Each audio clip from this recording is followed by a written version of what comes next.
అకాల మరణం చెంది ఉంటుంది. మన ఇంట్లోనో, మన ఘాట్లనో, మన పెరట్లనో, మన చేనులోనో ఏనో ఒకతోని చచ్చిపోయి ఉంటది. ఆ దోషం మనకు తగులుతదా? ఆ పాపం మనకేమైనా తగులుతదా అని అడుగుతుంది అమ్మ.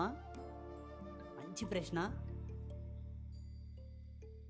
పిల్లి సావు, బల్లి సావు, గోవు సావు, బ్రాహ్మణుని సావు, ఇంటి ఆడపడుచు, ఇంటి ఆడపిల్ల సావు. ఈ 5 సావులు తెలిసి చేసినా, తెలియక చేసినా ఆ పాపం మాత్రం వెంటాడుతుంది. అర్థమైందా? అయితే ఒకవేళ జరిగింది, దీనికి శాంతి ఎట్లా?